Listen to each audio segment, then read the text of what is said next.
메리 크리스마스. 메리 크리스마스. 제가 챙겨왔습니다. 산타 할아버지랑 오늘 사회를 같이 보겠습니다. 네. 아침에는 눈발이 날리더니 그래도 그 지난주에 비하면 오늘은 좀 많이 좀 누그러진 것 같아요. 네. 반갑습니다. 전쟁 무기 사드 뽑고 이 땅에 평화를 심기 위한 금천 시민들의 촛불 집회 제919회입니다. 여러분의 힘찬 함성으로 시작하겠습니다. 네. 이 땅에 평화를 주신 우리 예수님을 생각하면서 오늘은 구호 한번 힘차게 외치겠습니다. 오늘이에 온 세상에 정말 전쟁이 없는 평화, 그리고 막 굶지 않는 그런 평화를 기원하는 마음으로 힘차게 구호 한번 외쳐보겠습니다. 전쟁을 반대한다. 전쟁을 반대한다. 평화에 살자. 평화에 살자. 통일로 가자. 통일로 가자. 사드 뽑고 평화 심자. 사드 뽑고 평화 심자. 네, 오늘 아침에는 정수태 목사님 오늘 안 나오셨는데 아침 일찍 전화가 와서 정수태 목사님이 케이크를 하나 사들고 저기 구미 아사히 동지들 농성장에 다녀왔습니다. 느닷없이 찾아갔더니 세 분의 노동자들께서 아침 식사를 하시고 그렇게 따뜻하지 않은 그 길거리 천막 안에서 이렇게 아침을 맞으셨더라고요. 그래서 인사를 드리고 다음에 또 같이 붙자고 얘기하고 집으로 왔습니다. 오늘은 이 땅에 노동자, 농민들 그리고 인간답게 살 수 있는 세상을 위해서 투쟁 현장에서 먼저 가신 분들 그리고 여전히 인간의 생존권을 위해서 길거리에서 싸우고 계시는 많은 분들을 생각하면서 민중 의례를 시작하겠습니다. 모두 자리에서 일어나 주십시오.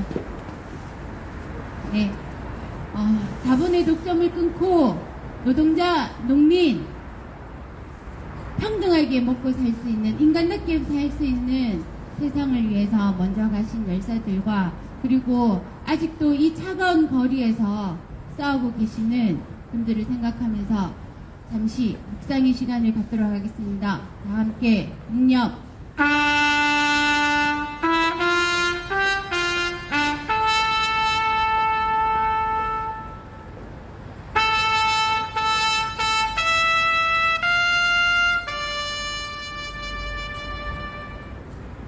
바로 힘을 위한 행진곡 힘차게 부르겠습니다.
자리에 앉아주십시오.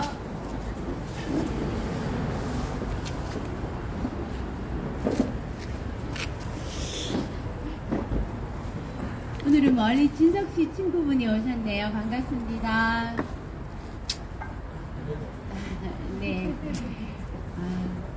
이제는 저도 어지간히 나이도 먹고 배짱도 생기고 이래서 다른 순서가 없어도 이렇게 용감하게 마이크를 잡습니다.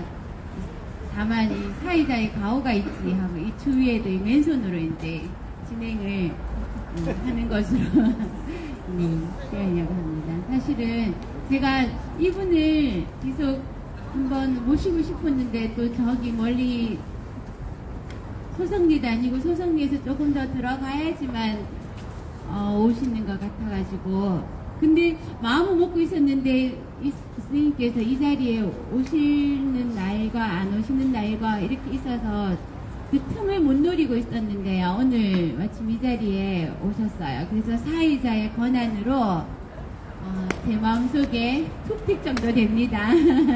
우리 박수 교수님 네 오셨는데 박수 교수님 인사 말씀 들어보면 좋을 것 같아요.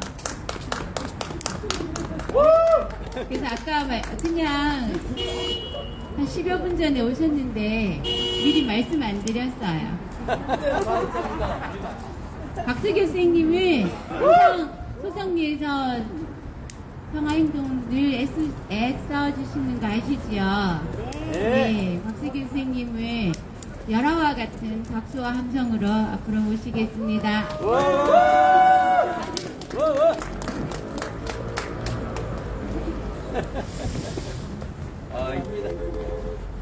총 맞은 기분입니다.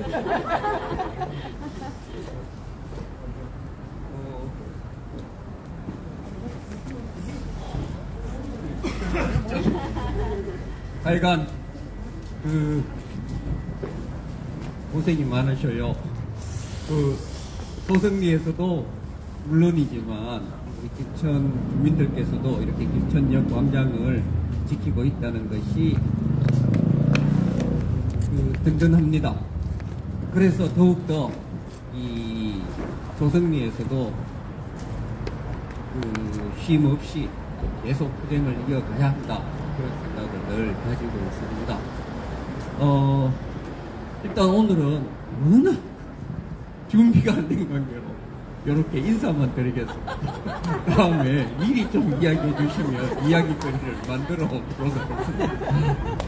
영문이요. 뭐라도 다음에 노래 한 곡 좋습니다. 다음에 할게요. 왠지 작전이신 것 같은데 사회자를 너무 미안하게 만드시네. 아유 아무튼 아니에요. 이렇게라도 박수 교수님께 네 인사 듣고 싶었습니다. 항상 똑같은 모습으로 네, 소성리에서 뵐 때마다 감히 존경하는 마음과 그런 마음들을 항상 가지고 있습니다. 박수 교수님이 외치시는 만큼의 진정성이 담길지는 모르겠지만 구호 한번 외쳐보겠습니다. 우리가 주인이다. 우리가 이기다. 우리가 옳다. 우리가 옳다. 네. 그 다음 순서입니다. 오늘은 사실 제가 이 다리를 뽑고 이렇게 사회를 봐야 되는데요. 사회자의 고민을, 이 고충을 아시고, 예, 오늘, 현장에서 발언을 부탁드리면 기꺼이 발언해 주시겠다는 우리, 누구일까요? 스무고개로 맞춰볼까요? 여기에서 사회를 보면서 이렇게 보면은요, 다들 검은 옷을 입고 계셔가지고, 자꾸 눈을 자꾸 크게 뜨고 이렇게 들여다봐야지, 저분이 누구신가, 또 여기에 분들의 특징, 공통된 특징, 무슨 얘기를 하셔도 표정이 그만. 안 무슨 얘기를 해도 표정이 그만. 그러셔가지고, 한 번씩 당황스러울 때도 있거든요. 네, 우리 소성리에서도 그렇고 김천에서도 그렇고, 네, 제가 친애하는 분입니다. 박성민, 우리 김천대책위에 자문으로 계시나 고문으로 계시나, 네, 우리 박성민 전 민주노총 통일위원장님, 저에게는 그렇게 전직되어 있거든요. 앞으로 모시고 오늘 발언을 청해 보겠습니다. 힘찬 박수를 앞으로 모시겠습니다.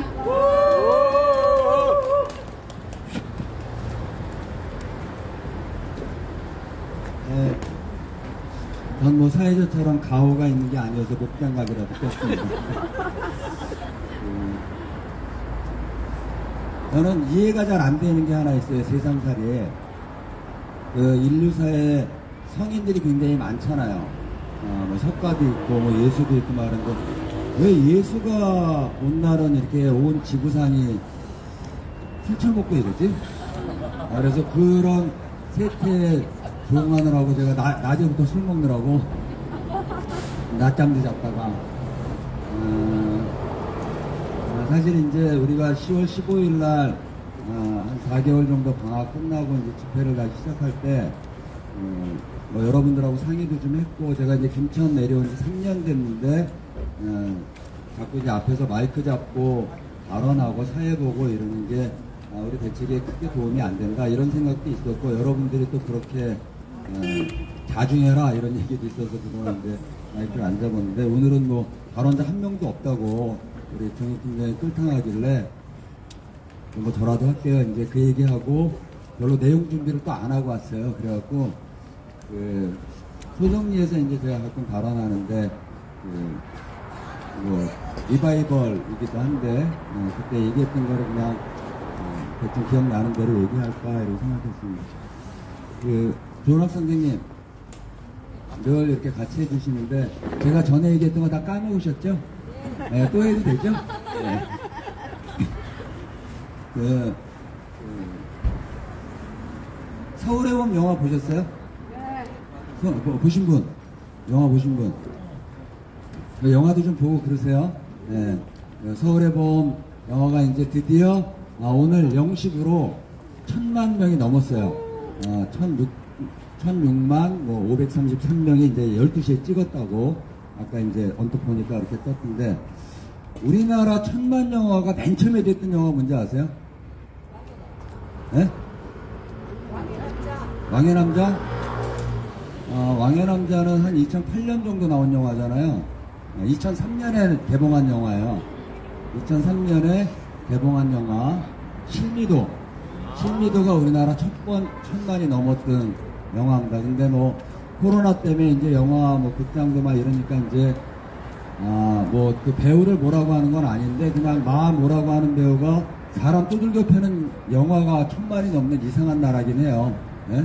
사람 패고 있는데 왜 1000만씩 넘는지 잘 이해가 안 되는데 그만큼 사람들이 한국 상황에 대해서 폭력적이 되거나 기댈 게 없거나 그런 거 아닌가 이런 생각도 해봅니다. 어떻든 오늘 이제 서울의 봄 얘기를 좀 해보려고 생각했는데 그 전에 이제 오늘 24일이잖아요. 12월 24일 예수가 오신 날이라고 해서 세계적으로 하여튼 경축하고 축하하는 날인데 우리나라 역사적으로는 1949년에 문경의 삼봉리라고 하는 마을에 국방경비대, 그러니까 우리나라 군인이죠. 들어가고 이제 들어가는데 마을 주민들이 환영 안 했다고 86명 학살한 날이에요. 49년에 한국전쟁 때도 아닌 그런 일이 있었던 날이기도 하고 아까 말씀드린 대로 1000만 관객을 2014년에 유엔에서 대량 살상 무기 인류에 대해서 함부로 생명을 그렇게 전쟁이라고 해도 하면 안 된다 해서 대량 살상 무기를 사용하지 못하게 하는 무기 협약을 체결한 날이거든요. 오늘이 이게 2014년인데 지금 10년 지났는데 무슨 가자지구에 쓰는 백린탄 절대 인류한테 사람한테 사용하면 안 되는 이런 무기를 미국이 보내잖아요. 그죠? 사용하고 있고 이런 시대를 또 우리가 이제 살고 있습니다. 아무튼 그래서 서울의 봄 얘기는 11.6 얘기부터 해야 돼요. 이게 다 연관돼 있어서 그때부터 전체가 이해돼야 그 12.12라고 하는 전두환 일당이 저지른 군사 반란 얘기를 이해할 수 있어서 11.6 얘기를 이제 먼저 좀 하면 아시는 대로 1979년에 10월 26일 날 가장 신복이었던 김재규한테 박정희가 총 맞아 뒤지시잖아. 예? 그래서 그때부터 그 어느 때보다 대망의 80년대 이런 얘기를 많이 했어요. 제가 살았던 기억에 대망의 몇 년, 대망의 새 이렇게 가장 많이 얘기한 건 1979년이에요. 그 80년대가 서울의 봄을 준비하게 된 거죠. 박정희가 죽고 난 다음에. 근데 그 일을 저질렀던 김재규는 박정희보다 7년 동네 후배예요. 이 경북 사람인데 경북에 태어나서 7년 후배인데 1924년 3월 6일이 이제 생일이에요. 그래갖고 야가 똑똑했나봐 김재규가.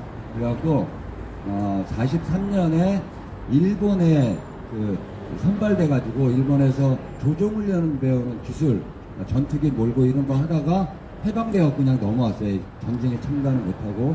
그래서 49년에 이제 다시 한국 국방경비대, 그러니까 그때로 보면 642기예요. 그러니까 그때는 군사 장교학교 이래가지고 이제 642기로 들어갔던. 그래서 박정희랑 동기야. 박정희랑 동기예요. 박정희가 만주 군관학교 가다가 해방되고 난 다음에 와가지고 다시 이제 642기로 들어가거든요.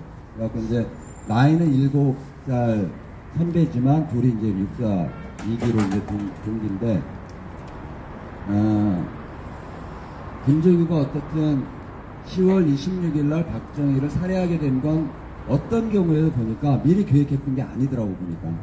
여러 가지 2005년인가요? 개봉했던 그때 그 사람들 영화에도 그렇고 기록에도 보면 김재규가 뭔가 거사를 통해서 권력을 다시 하고 이런 계획을 세우진 않았던 걸로 이제 확인이 돼요.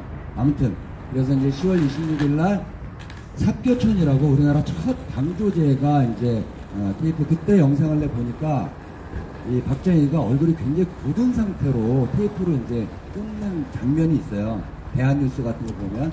그리고 이제 서울에 딱 올라와서 궁정동에서 이제 안가에서 술을 드시잖아. 그리고 두 여인과 함께 이제 술을 드세요. 그때 있었던 여인이 누구? 네.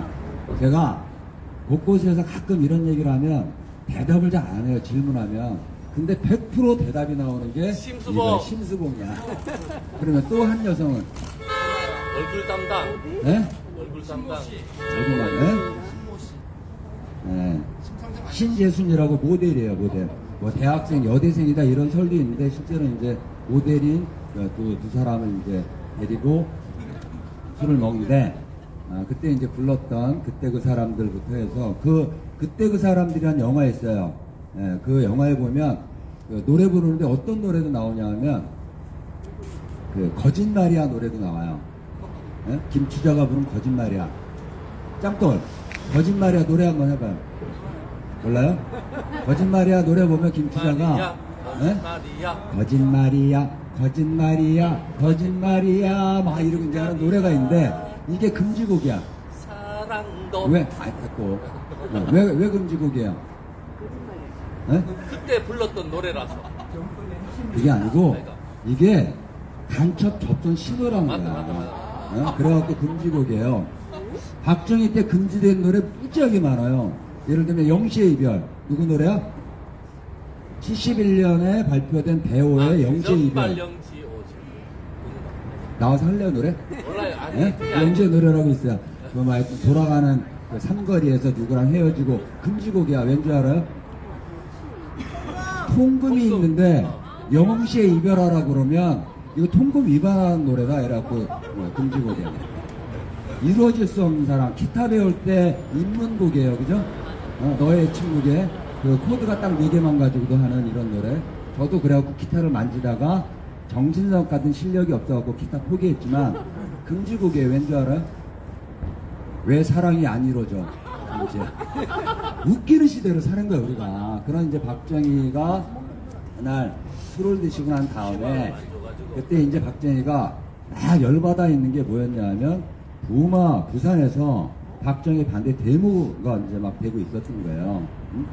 그리고 이게 확대돼가지고 마산까지 해서 이른바 79년 민주화 80년 봄을 맞기 전에 구망쟁이 있었던 그때 박정희로서는 이걸 어떻게 하면 좋을지에 대해서 이제 온갖 이제 고민이 있었겠지. 계속 이걸 뛰어넘어야 장기 집권으로 또 갈 건데. 그랬더니, 권한을 많이 갖고 있던 경호실장 차지철이라고 하는 놈이, 캄보디아 못 보십니까? 200만 쓸어버리면 된다. 이제 이랬더니 김정이 갑자기 열이 나서 각하를 이딴 식으로 모셔. 딱! 그래갖고 차지철 먼저 쐈어. 그래갖고 차지철이 경호실장이잖아. 그리고 얘가 별명이 산돼지예요. 등발도 좋아. 근데 푹 꼈어. 화장실로. 그래갖고 막 화장실에서 병원 경비 막 부르는데 아무도 안 와. 이미 중정의 헌병 애들이 경호실에 있는 애들 다 이제 싹 죽인 거야 다. 그리고 이제 박정희한테 이제 그래서 박정희가 가져. 근데 이때 부딪혔던 경호실에 있는 이 헌병들하고 중앙정보부 헌병들은 다 해병대 출신이에요. 동기들이야 다. 그때 그래서 예를 들면 그때 최홍사 노릇까지 했던 중앙정보부의 인사과장, 영화에서는 이게 이제 한석규가 주인공으로 나오는데, 한석규가 박선호가 자기 동기였던 정인영한테 그때 당시에 같이 살자 이러고 이제 막 얘기하는데 정인영이 총을 쏘고니까 죽여. 그런 식으로 다 해병대 동기예요. 그놈의 해병대는 지금도 나라를 위해서 길거리 곳곳에 계셔. 제가 해병대 출신이 계시면 죄송하지만 여전히 이제 우리나라 극우의 최선봉에 이제 서 있는 해병대 출신들이야 다. 아무튼 그래서 이제 박정희가 죽고 난 다음에 새벽 4시에 이제 비상계엄이 떨어지고 그러니까 최규하가 당시에 그걸 맞죠. 그 인물들 중에 보면 박흥주라는 사람이 있어요. 박흥주라는 사람이. 박흥주는 이제 중앙정보부장의 비서실장이었어요.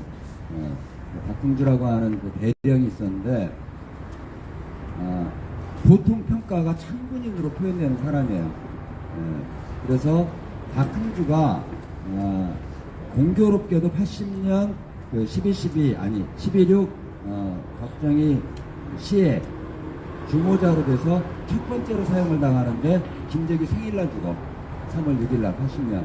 그래서 박흥주 그 대령은 하늘에 나는 새도 떨어뜨린다고 하는 권력을 쥐고 있던 중앙정보부, 국가 권력의 두 번째 권력을 갖고 있던 게 중앙정보부예요. 그래서 기자들도 교수들도 우리나라 모든 국가의 통칭에 중정이 써주는 대로 이제 하는 그런 시대였으니까. 근데 이 박흥주가 죽고 난 다음에 전두환의 최고 똘마니 장세동이 전두환한테 제안을 해. 박흥주 대령만큼은 연금이라도 줘서 먹고 살게 하면 좋겠다고. 그래서 전두환이 줬을까 안 줬을까? 안 줬던 모양인데. 미친 새끼 지랄하고 있네. 그래서 끝났어요. 근데 그 정도로 신망이 있던 사람이에요. 그래서 일화를 보면 애들이 셋이었는데 딸 둘하고 늦게 난 이제 아들 하나가 있었는데 딸이 플로트를 사달라고 얘기하니까 박흥주가 뭐라 그랬냐면 해림인가 그러는데 이름이 해남가 해림인가. 예. 비단장수 왕서방 알지? 알아요. 비단장수 왕서방은 돈을 벌어서 플롯을 사줄 수 있는데 나는 군인이거든? 군인은 돈 버는 사람이 아니야. 플롯을 사줄 수 있어. 근데 군인 그만두고 비단장수 할까? 그랬더니 딸이 아니요. 이래갖고 플롯을 안 사줬대. 그래갖고 행당동의 산꼭대기에 집이어가지고 다들 중앙정보부 비서실장까지는 그런 권한이 있는 사람이 이렇게 허름한 단칸방에 사냐 이런 정도 얘기를 들었던 사람인데 그런 사람이 이제 김재규 거사에 동의한 거죠. 근데 아까 말씀드린 대로 계획이 있지도 않았는데도 박선호나 박흥주나 이런 사람들이 군소리 없이 이걸 하니까 김재규에 대한 그만큼 충성이나 김재규가 일정하게 그런 뭐라 그럴까 이게 있었던 걸로 이제 평가가 되는 거죠. 그렇다고 해서 김재규가 뭐라 그러냐 훌륭한 사람은 아니에요. 박정희 18년 철권 통치 때 가장 앞장서가지고 호위병 했던 사람이니까.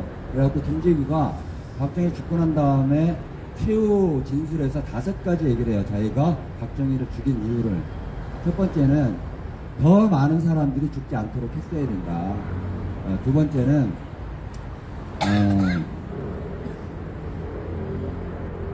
한미관계가 엉망으로 돼 있는데 한미관계가 엉망으로 돼 있는 걸 회복해서 제대로 된 나라를 세우는 게 필요했다 이거하고 자유민주주의를 실현하기 위해서 박정희를 죽일 수밖에 없었다. 그리고 우리나라 독재국가로 대외적으로 돼 있는데 이거를 회복해야만 정상적인 국가가 된다 뭐 이런 얘기를 해서 그래서 내가 야수의 심장으로 박정희의 심장을 쏜 거다 이제 이렇게 얘기하는 그래서 김재규가 같이 이제 사형당하는 후배들한테 다른 거는 얘기하지 말고 나중에 역사가 우리를 인정해 줄 거다 11.6 만세 혁명 만세 이 얘기만 하자 뭐 이런 얘기를 했던 그런 11.6 이후에 이제 벌어진 게 12.12예요. 그래서 당시에 계엄사령관으로 이제 정승화가 계엄사령관 역할을 쭉 한 건데 정승화는 이 12.12 군사 반란은 하나회 출신인 전두환 일당 애들이 저지른 군사 반란이잖아요. 얘네들이 이제 육사 11기 애들이에요. 그래서 노태우, 전두환, 김복동, 어쩌고 뭐 이런 애들이 이제 좀 이제 한 거라고. 근데 하나회가 이렇게 성장하게 됐던 건 박정희하고 연관이 있어요. 61년에 5.16 군사 쿠데타를 박정희가 일으키니까 5월 17일 날 그때 전두환이 뭐 했냐면 얘가 머리가 별로 안 좋아가지고 보통은 머리가 좋으면 진급을 좀 빨리 하거나 아니면 육사 교수를 하거나 이런 걸 했는데 얘는 머리가 안 좋아서 서울대 ROTC 교관하고 있었어 그때. 그래가지고 육사를 찾아가서 5.16 군사 쿠데타 지지 시위를 이제 조직하는데 육사에서 다 거부해. 안 하려고 하는데 이제 한 명씩 끌려나가서 뒤지게 두들겨 맞고 와가지고 5월 18일 날 육사 사관행도들이 거리 시위를 해요. 5.16 군사 쿠데타 지지. 그래서 5.16 군사 쿠데타가 되는데 성공하는데 하나의 요인 중에 하나로 이제 됐다고 하는 평가가 있어요. 더 결정적인 건 뭐예요? 5.16 군사 쿠데타가 성공했던 건 미국이 허용한 거지. 미국은 이걸 했다는 얘기를 안 하지만 실제로 53년부터 61년까지 미국 CIA 국장을 했던 덜레스가 4월 21일부터 5월 16일까지 한국 상황에 대해서 미국 본국에 보고한 것만 8건이에요.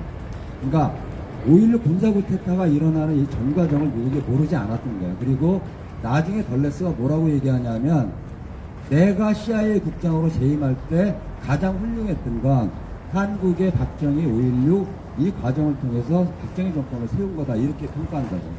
그러니까 미국이 모르지 않고 아시는 대로 미국은 우리나라 정부가 세워지는데 그리고 48년 대주민중의 학살에 한국전쟁에 그리고 5.16 군사 쿠데타에 12.12에 광주에 IMF까지 한국의 굵직굵직한 정치 현안에 개입 안 한 적이 없어요. 다 미국의 영향력 하에서 벌어진 사건들이고 12.12 역시 마찬가지예요. 왜냐하면 김재규가 11.6도 김재규가 이게 이제 그 비밀문서가 언제 해제됐냐면 2011년 18일 날 미국 비밀문서가 해제됐는데 거기에 보면 그때 당시에 주미 대사인 글라이스틴을 오후 2시에 김재규가 만났어요. 그 얘기를 안 했겠냐고. 알고 있었던 건 미국이. 그래서 실제로 12.12 군사 반란이 터졌을 때 노재현이 한미연합사로 가요. 한미연합사 가서 그 영화에도 보면 이제 나오는데 영화에는 그냥 도망간 걸로만 나오는데 실제로 뭘 요구했냐면 군사 이동과 관련된 걸 얘기하는데 왜냐하면 우리나라 군사 작전권, 군대 이동, 발포 명령 이런 거 권한은 다 한미연합사가 갖고 있었다고요. 지금은 이제 전시작전권만 갖고 있지만 그때는 한국 군대의 모든 권한을 한미연합사가 갖고 있었단 말이에요. 근데 12.12 군사 반란 보면 3공수 움직여, 2공수 움직여 막 이러고 그 탱크가 움직이고 이런데 이걸 미군이 몰랐다? 그건 말이 안 되는 거야. 근데 이제 구글이나 이런 거 내가 12.12 이러고 보면 미군은 상황 파악을 못하고 있었다고 나오는데 그건 거짓말이야. 미국이 몰랐을 리 없고 그래서 노재현이 얘기한 거에 대해서 거절한다고. 그때 얘네들이 개입했으면 군부대를 못 움직이게 할 수 있었고 군사반란은 안 되는 거였어요. 아무튼 그래갖고 이 하나회 출신의 애들이 원래 12월 14일 날 전두환이 정승화가 명령을 해가지고 동해 사령관으로 가야 되는 날인데 12.12 작전명이 뭐더라? 생일집 잔치? 뭐 이런 작전명으로 이제 군사 반란을 생일집 잔치 맞죠? 네. 그래서 군사 반란을 이제 일으킨 건데 정승화를 제거하는 게 목표였어요. 왜냐하면 그때 당시에 계엄 상황이니까 모든 권한이 정승화한테 있는 거니까 정승화를 때려잡아야 그 다음에 모든 권한을 갖게 되는 건데, 전두환이 그때 갖고 있는 이 권한이 어떤 거였냐면, 보안사령관으로 청와대 경호실 날라갔지, 그 다음에 중정 날라갔지. 이러니까 여기에 있는 모든 정보가 다 전두환한테 들어가는 상황이었어요. 그래서 영화에도 보면 다 도청하잖아. 전화 통화하는 거 다 들어요. 그래갖고 미리 다 하고, 그 다음에 이게 꺾어질 것 같으니까 하나의 모든 역량을 다 동원해가지고 다 제압을 한다고. 그래서 이제 결국은 줏대 없는 최규하한테 서명 받아가지고 정승화 체포 동의안을 받고 이제 넘어간 거죠. 여기에 이제 맞서 싸웠던 사람들이 있어요. 수방사령관을 맡았던 장태환. 영화에서는 그 잘생긴 정우성이 그 역할을 하죠. 그래갖고 장태환은 정승화가 전두환 일당들이 군사반란을 일으킬 것, 군사반란까지는 몰랐어도 그들이 이제 설치고 있는 이런 것 때문에. 아빠, 신고를 한번 합시다.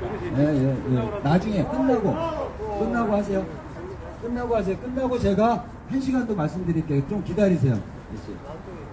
나중에, 나중에 아니, 나중에 저랑 얘기하시자고. 계속 진행하세요. 그래서, 아니고, 어디까지 얘기했지? 하는 거는 네? 그래서 이제 장태환, 그 수방사령관은 정승화가 수방사령관을 이제 영화에서도 보면 몇 번을 얘기해갖고 겪은 것 같아요. 그러니까 실제로 군사반란을 진압할 수 있는 부대 전체로 수방사를 완전히 장악해가지고 일사불란하게 움직일 수 있는 힘을 갖고 있지 못했어요. 장태환이.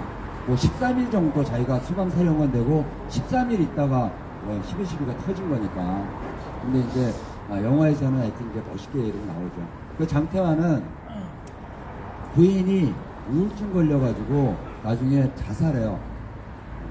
그리고 장태환 아버지는 그 참군인으로 살았던 장태환이 그렇게 되는 걸 보고 속이 상해서 복기를 끊고 술만 드셔가지고 일찍 돌아가셔. 그리고 장태환 살아생전에 있는 인터뷰나 내용들 이런 거 쭉 보면 성질이 대단했나봐, 이 양반이. 그래갖고 이제 내가 하여튼 천불이 나가지고, 게다가 가태경 당해가지고, 술 먹고 집안 김을 다 때려부시고 이러는 그런 와중에도 우리 아들이 서울대 자연대 입학했다. 수석으로 입학해요. 근데 그 아들이 여행 간다고 나갔는데 변사체로 발견돼. 그 조부 할아버지 묘에서. 그러니까 장태환으로서는 그런 일을 당하고 난 다음에 아버지 일찍 죽지, 부인 자살하지, 아들 변사로 죽지, 이런 이제 그걸 당하고 이제 2000년에 이제 돌아가셔요. 그리고 이제 실제로는 이 12.12에 3사람이 죽어요. 누가 죽냐면 그 정병주라고 하는 특전사령관의 비서 역할을 했던 김호람 소령이 죽죠. 이 정병주는 특전사의 대부 아버지로 불렸던 사람이에요. 특전 부대 전체에서 가장 존경받는 사람인데, 이 가장 사랑하고 챙겨줬던 이런 새끼들이 다 군사반란을 그쪽에 하나로 이제 한 거야. 대표적으로 박희도, 일공수, 그 다음에 상공수, 최세창, 이런 애들이. 특히 이제 박희도 같은 경우는 전방 연대장 할 때 북한에서 월남아 사병이 완전 부대를 휘젓고 다닌 것 때문에 그때 이제 박희도가 옷 벗게 생긴 이런 상황에서 육군 참모총장 만나고 무릎 살려달라고 해서 박희도를 살려주기까지 했는데, 이 새끼들이 나중에 정병주 견으로 이제 오는 거예요. 그리고 이제 최세창은 그 특전사가 상공수 안에 사무실이 있었는데, 특전사 독자 부대는 없고 상공수 병력 안에 그 사무실이 있었는데, 상공수의 대장이었던 최세창이 정병주 잡으러 쳐들어온 거죠. 영화에서 보면. 그때 이제 그거를 김호랑이라고 하는 소령이 다 내보내요. 정병주가. 근데 김호랑이 대장님 혼자 계시면 족적하지 않겠습니까? 하고 남아있다가 총에 맞고 이제 죽죠. 그 김호랑은 부인이 시신경이 약한 시신경 질환을 앓고 있었는데 그 사건으로 실명을 해요. 충격을 받아가지고 그래서 30만 원 받는 연금 가지고 봉사단체에서 봉사활동하고 뭐 이렇게 이제 쭉 살았는데 그 봉사단체 건물에서 떨어져 죽어. 그리고 이제 발표는 실족사야. 그러니까 이제 좀 이상하죠. 근데 이제 사람들이 동의가 안 되는 게 그런 어려운 조건에서도 봉사활동 열심히 하면서 남편의 명예를 회복하기 위한 싸움을 계속 하고 있었거든요. 근데 이제 좀 이상하게 이제 돌아가신 거지. 그리고 또 한 명은 정병준이라고 하는 병장이 죽어요. 육군 벙커 지키다가 반란군에 맞서가지고 다 이제 반란군 애들이 총 내려 이러는데 정병준은 우리 중대장님 명령 아니면 난 총 내려놓을 수 없다 그래서 이제 반란군한테 맞죠. 총맞아 죽어요. 정병준은 어떤 사건이 있냐면 가족들이 명예회복과 그 배상 이거를 요구했는데 작년 3월 달에 국방부의 진실화해위원회라고 하는 과거사 진실화해위원회에서 이미 군대에서는 사람에 대한 사망 경우에 초우가 있기 때문에 특별보상은 이중보상이기 때문에 안 된다. 이 결정을 해 작년 3월 달에. 그래갖고 이제 가족들이 소송을 지금 건 상태인데 국방부가 한 얘기가 더 가관이에요. 내가 소송에도 얘기를 했는데 정병준 병장의 가족의 고통은 작년 3월부터라는 거야. 그 결정이 난 3월부터. 정병준 어머니는 전두환만 나오면 경계하고 이러다 치매 걸려서 2008년에 돌아가셨거든. 네? 말이 안 되잖아요. 79년에 아들이 죽었는데 이 가족들이 겪기 시작한 고통은 2022년 3월부터래. 미친 새끼들 아니야? 네? 아무튼 정병준이라고 하는 이 죽음도 이러면 안 되고 박윤관이라고 반란군 쪽에 본인의 의지하고 상관없이 반란군 쪽에 섰다가 죽음도 있어요. 3명이 죽어요. 군사 반란. 또 한 사람은 이제 특전사령관 했던 정병준은 정말 이 진실규명에 싸우다가 1998년 10월 달에 실종됐는데 140일 만에 산에서 변사체로 발견돼요. 여기도 이제 의문사죠. 그리고 이제 이걸 나갔던 헌병감인 김준기 헌병감도 이 사람은 귀농을 해가지고 옷 강제 입현당해서 귀농했는데 공사를 잘 못했나봐. 잘 안 되고 그러다가 보문도란 섬에서 광어 양식도인데 잘 안 되고 이러다가 이제 노태우가 계속 회유를 했는데 다 거절하다가 이제 김영삼 때 한국 토지공사 여기 이제 이사장 하고 93년에 김영삼 들어서고 12.12 관련해 청문회를 했어요. 그때 이 사람들이 다 증언하는 게 다 나오거든요. 근데 김준기 헌병감이 한 얘기가 가장 나는 인상이 남는데 12.12 군사 반란에 대해서 역사적으로 자리매김을 제대로 하지 않으면 이런 일은 또 생긴다. 우리 세대가 후세에게 제대로 된 역사를 알려주기 위해서 이건 반드시 진실규명돼야 된다. 이런 얘기를 쭉 해요. 근데 이제 대학만도 2006년인가 돌아갔어요. 이 하나회를 작살낸 건 누구? 김영삼. 네? 김영삼이죠. 김영삼이 똘끼가 좀 있어요. 아니, 대통령한테 이렇게 얘기하면 되나? 하여튼 김영삼이 역대 우리나라 대통령 지지율 1위 했던 사람이에요. 뭐 때문에 지지율 1위를 했냐면 93년에 이제 문민정부라고 해서 한 30년의 군사정부가 끝나잖아요. 그래서 이제 김영삼이 되고 난 다음에 김영삼이 3월 4일날 육군사관학교 졸업식 가가지고 우리 군은 군으로서의 명예를 제대로 대접받지 못했던 시절이 있다. 난 이걸 바로 세울 거다. 이런 얘기인데 그냥 축사로 얘기를 한 건데 그게 이제 폭탄 선언이었어요. 그래갖고 3월 8일날 그때 이제 국방장관을 불러가지고 군인은 옷을 어떻게 벗어? 물어보니까 각하가 떨어뜨리면 됩니다. 그래? 반발 안 해? 통수권자의 말을 듣게 돼 있습니다. 우리는 그 얘기를 딱 듣고 3월 8일날 그날 육군 참모총장 김진영부터 자르기 시작해요. 거기하고 김사령관 그날로 옷 벗겨요. 그래서 그래갖고 4월달까지 불과 한 달여 만에 40개 별이 떨어져. 하나의 출신의 중요 보직에 있는 애들 다 옷을 벗겨요. 네? 그래갖고 이제 끝내려고 했어요. 거기까지 하고. 근데 이 무슨 그 준장, 소장애가 그 회식 자리에서 대통령이 군을 이렇게 무시해? 이러고 이제 막 술잔 깨고 난리를 핀 거를 김영삼이 듣고 씨발놈들이 그래갖고 새끼들이. 그래갖고 그 다음에 하나의 명단이 공개되고 백승조 대령이 하나의 명단을 까. 그래갖고 대령 명단까지 다 잘라요, 다. 그래가지고 1년 4개월 걸려요. 하나에 다 숙청하는데. 그거 했지. 그 다음에 8월 달에 금융실명제. 앞으로 은행에 통장 만드는 거 네 이름도 하세요. 그래갖고 우리나라 경제를 바로잡는 이런 역할을, 물론 천연계좌를 남겨놓은 한계는 있었지만, 김영삼이 이거를 해가지고 우리나라 대통령 지지율 90%가 넘었던 적이 있어요. 물론 97년에 IMF로 깡통 쳐가지고 김대중한테 나라 옮겨줄 때는 3%였어, 지지율.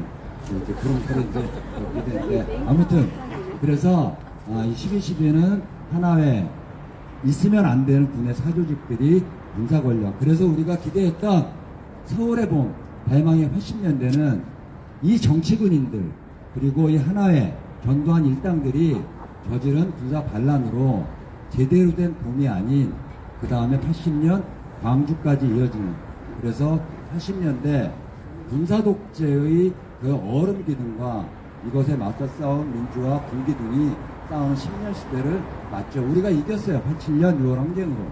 그래서 지금의 역사를 쓰고 있는데, 서울의 봄을 보고 난 다음에 혹시 이제 안 보신 분들 보게 되면 저는 그런 관점을 생각을 하시면 좋겠다는 생각을 하는 건, 군사 반란이에요. 그리고 걔네들이 성공했어. 미국의 지지를 받고, 그 다음에 군대 내부에 이런 못된 세력들이 군을 장악하면서 나라 통치를 이상하게 하는 시대를 열었어요. 하지만 그 위에 우리들이 싸워서 왔지만, 군사 반란에서 비록 졌지만 김호랑의 죽음, 정병진의 죽음, 그리고 반란군의 본의 아니게 썼던 박윤관의 이런 죽음이 없었으면 이런 영화는 안 나왔던 거예요. 네? 서울에 온 영화는 나올 수가 없었던 거예요. 그리고 그런 죽음이 그 다음에 또 다른 역사를 하도했다고 생각해요. 그래서 그런 죽음이 그때 역사를 바꿀 수 있는 계기를 만든 것처럼, 우리가 추운데 김천역 광장에 나오는 건, 그 추운데 소성리 칼바람 맞으며 사드 반대를 하는 건 우리 아이들한테 그런 시대에 우리가 이렇게 싸웠어라고 하는 얘기를 하기 위해서 아니에요. 그래서 오늘 발언자도 없고 길게 하라 해서 길게 말씀드렸지만, 가장 중요한 건 이 시대에 요구하는 사명이 있어요. 그 사명 앞에 우리가 서 있다고 하는 자신감 가지고 사드 뽑는 그날 한반도의 평화와 그리고 분단을 뛰어넘어 통일로 가는 세상을 만드는데 우리가 작은 디딤돌 역할을 하고 있다고 자신하고 그리고 자부심을 가지고 싸워나갔으면 좋겠습니다. 그렇게 하실 수 있죠? 네. 사드 뽑고 평화식죠? 사드 뽑고 평화식죠?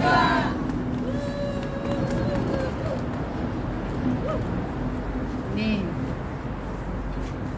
도도한 역사의 흐름 한가운데 서 계시면서 가장 전선에서 가장 앞선 곳에서 싸워 오셨던 걸로 제가 알고 있습니다. 이야기를 해주시는데 그 장태환 장군에 대한 이야기를 하실 때 그 마음이 좀 많이 벅차서 많이 좀 걸었습니다. 네, 그렇습니다. 흐르는 거겠지요. 네, 우리의 외침도 흘러서 평화의 가을이라는 확신을 가져봅니다. 감사합니다. 네, 오늘 우리 이 자리에 우리와 함께 하기 위해서 우현덕 산타가 아까부터 네, 기다리고 있습니다. 저 손이 지금 그냥 계셔도 손이 시리시지요.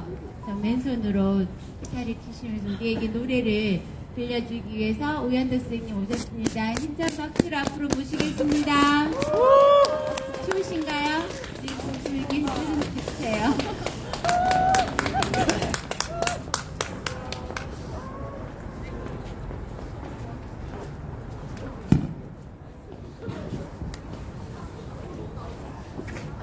큰일 났는데. 왜? 왜 눈물이 큰일 났는데. 노래가 잔잔해. 네, 한 선생님 끓여오신 어묵 봉지 들고 우현덕 선생님 노래하시는 거 들으니까 네, 여기 계시는 분들 다 너무 고맙고 그렇습니다. 김정현 선생님이 쓰신 철도운 담배라는 거에 보면 그 주인공 중에 한 분이 그래요. 우리는 왜 항상 힘없는 쪽에 서서 있느냐고 이렇게 따지듯이 묻거든요. 그랬더니 그 질문을 들은 엄마가 얘기합니다. 우리가 힘이 없어 보이지만 그래서 우리가 흘러가는 우리의 걸음이 느린 것 같아서 답답해 보이지만 하지만 뜻이 변화가 온다고 우리가 가는 곳이 변화는 반드시 온다는 그런 얘기를 하는 그 장면이 떠올랐는데요. 아무튼 이 추운 1시간 동안 이 자리에 앉아서 외치는 우리의 시댁이 너무나 소중하다는 생각이 들어서 마음이 많이 벅찼습니다. 다들 서로를 위하는 마음을 이 자리에 있다고 생각을 합니다. 우리가 가서 닿고자 하는 그 길 끝까지 함께 가겠다는 마음을 다시 한번 다집니다. 내일은 소성리에 평화행동이 없다고 합니다. 그리고 다음 주에는 소성리에 계시는 분들이 여기 많이 함께 31일이잖아요.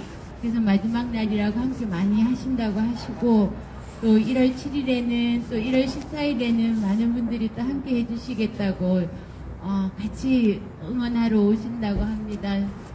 추운 마음 춥지만 마음 따뜻하게 일주일 동안 건강하게 잘 지내시고 또 다음 주에 뵙겠습니다. 주책이 죄송합니다. 힘차게 한번 외치겠습니다. 희망을 놓지 말자. 희망을 놓지 말자. 평화는 얼지 않는다. 평화는 얼지 않는다. 쌀 뜯고 평화 심자. 쌀 뜯고 평화